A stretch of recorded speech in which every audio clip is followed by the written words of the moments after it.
25 तारीख में गरीब कन्या की शादी होने जा रही है श्री अखंड परम धाम मंदिर दिलशाद गार्डन में। उसके लिए हमारे साथ अनुभूतन महाराज जी हैं जिनके सानिध्य में ये शादी होगी। आइए बात करते हैं कि किस तरह से ये शादियाँ होती हैं और समाज के लिए क्या संदेश देना चाहेंगे।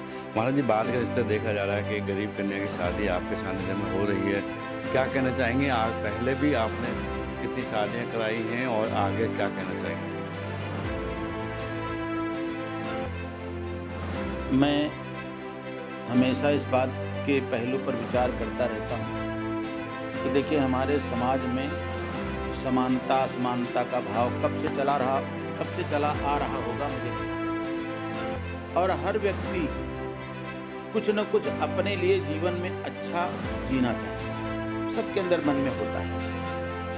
तो हमने अपने गुरुदेव के संरक्षण में रह करके एक बात सीखी है, परहित सरिस धर्म नहीं भाई और पर पीड़ा सम नहीं अधमाई। दूसरे के हित के समान कोई धर्म नहीं है और दूसरे को सताने के समान कोई पाप नहीं। तो अगर हमारे में क्षमता है, आपके पास शारीरिक ताकत है तो आप किसी की रक्षा करिए, आपके पास धन की ताकत है तो आप किसी का पूरी तरह से निर्वहन करने के लिए उसे रास्ता दीजिए, सहयोग करिए उसका। और अगर आपके पास बुद्धि है, क्षमता है, किसी को विद्यादान दीजिए, पढ़ाइए, किसी को अनुशासन में रखने की व्यवस्था दीजिए। तो हम लोगों ने सोचा कि देखिए, संत महात्मा अच्छे लोग, उनके पास सब कुछ होता है, विद्या भी है और सब तरह के साधन समाज जुटा देता है। तो जब समाज साधन जुटा के देता है हमको, तो हमें समाज में कुछ करने के लिए भी आगे आना चाहिए। तो हमने ये माना कि समाज के बहुत सारे पहलू ऐसे हैं जो बेचारे गरीबी रेखा से नीचे हैं। कई लोगों को हमने देखा, लोग केवल अपने बच्चों की, बेटियों की शादी नहीं कर पाते इसलिए कि दहेज कुप्रथा ने सबके मन को थका रखा। उस दहेज कुप्रथा से बचने के लिए हम लोगों ने एक अभियान चलाया कि जो गरीब बालिकाएं हैं और जो बेचारे नहीं कर पाते, उनकी एक तरह से शादियां, लड़के नहीं ढूंढ पाते, लड़कियां नहीं बेचारी उस स्थिति में आ पाती हैं, परिवार बेचारे नष्ट हो जाते हैं, आत्महत्या कर लेते हैं कि हम बेटी की शादी भी नहीं कर पाए, हमारे पास इतने भी साधन नहीं। तो ये सब परिस्थितियां देख करके हमको लगा कि इनकी थोड़ी सहायता करने की। सहायता भी हम जनता से ही लेकर करते हैं, लेकिन जब जनता को इसके मूल्यांकन पर हम तत्परता दिखाते हैं तो उनको लगता है कि नहीं, इसमें हमें सहयोग करना चाहिए। तो ऐसे करके हम लोगों ने सैकड़ों शादियां करवाई गरीब बच्चियों की। और बल्कि मध्य प्रदेश में तो सरकार कुछ बेटियों के निमित्त लाडली योजना के निमित्त कुछ देती भी है। दिल्ली में अभी मुझे पता नहीं है इतना, लेकिन फिर भी हम लोग जितना कर सकते हैं एक लिमिट में, उतना हम उस गरीब बालिका के लिए करवा के और उस परिवार को चाहते हैं कि एक अच्छी शुरुआत वो कर पाए, अच्छी जगह स्थापित हो और अच्छी शुरुआत करके अपने स्तर से थोड़ा ऊपर चल पाए। कल को जब हमें कभी मिले, हमको खुशी हो उसको देख करके कि हमने इसकी शादी करवाई, और उसको भी लगे कि हमको आश्रम से हमारी शादी हुई, स्वामी ने शादी करवाई और हमारा रास्ता अच्छा बन गया। तो लड़का और लड़की तो खुद ही देखते हैं, हमारी कोई उसमें जिम्मेदारी नहीं है। यद्यपि हम उसके एज प्रूफ के कागज मंगा लेंगे और उसके बाद सरकारी नियम के अनुसार 18 साल की लड़की होनी चाहिए और 21 साल का लड़का होना चाहिए, इतना हम देख लें। बाकी वो जाने, लड़का वाले लड़की को देखें, लड़की वाले लड़के को देखें।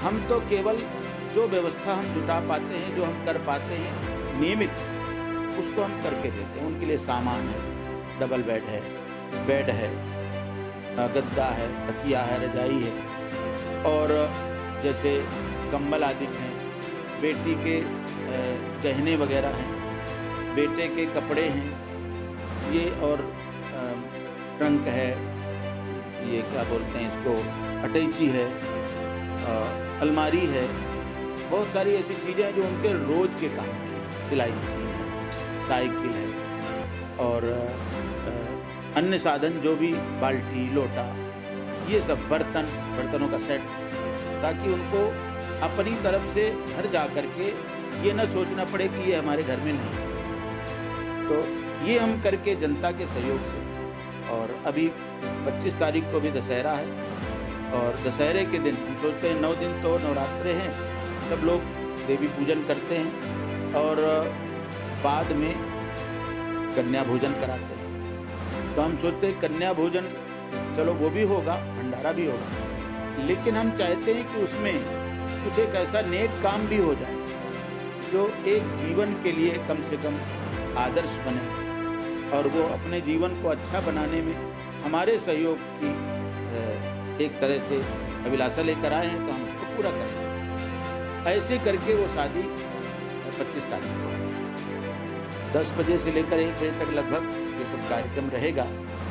तो गरीब बालिका की शादी होगी, उनका जो दोनों तरफ से आएंगे उनका हम सम्मान भी करवाएंगे, ताकि उनको ये न लगे कि हम लोग गरीब हैं तो हमको कोई सम्मान ही नहीं करता, प्यार ही नहीं करता कोई। तो जब वो गरीब बेचारे हमारे दरवाजे पर आएंगे तो हम उनको उसी तरह सम्मानित करेंगे जिस तरह से बारातियों का किया जाता है। स्वागत, उनको जलपान देंगे, भोजन देंगे, उनकी पूरी व्यवस्था देखेंगे, चाहे जितने वो गरीब हैं, लेकिन हमको उस समय अपने मित्र के तुल्य उन्हें समझना है, बराबर समझना है।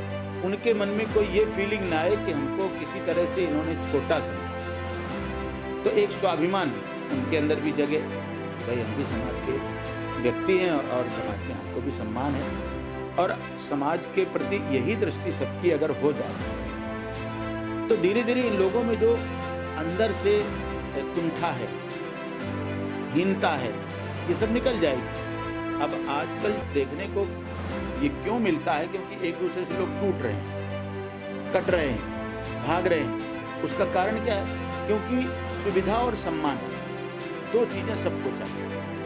आप सम्मान नहीं दे सकते तो भी आपके वो नज़दीक नहीं आएंगे, आप प्यार नहीं दे सकते तो भी आपके नज़दीक नहीं आएंगे। तो आज हमारा बहुत सारा वर्ग जो टूट टूट करके बिखरा सा दिखने लगा है, वो इसीलिए कि हमने अपने ईगो को इतना बढ़ा दिया है कि हम उन तक पहुंच नहीं पाते, हम उन तक जा नहीं पाते, वो हमारे तक नहीं आ पाते। तो जब वो हमारे तक आ नहीं पाएंगे, हमको समझ नहीं पाएंगे, तो उनके मन में भी आपके प्रति दूरी बनी रहेगी। तो हम चाहते हैं समाज में समरसता का भाव आए। आने वाली 25 तारीख में गरीब कन्या की शादी श्री अखंड परमधाम मंदिर दिलशाद गार्डन में होने जा रही है, और इस शादी में स्वामी अनुभूतानंद जी एक महाराज का ही रूप नहीं, एक बेटी के लिए एक पिता और एक बेटे के लिए एक पिता का, दोनों का किरदार निभाने जा रहे हैं, और समाज को एक बड़ा संदेश देने जा रहे हैं। क्योंकि जो सक्षम आदमी है वो ऐसे अवसरों पर अपना साथ दें, समाज का साथ दें, और जो परिवार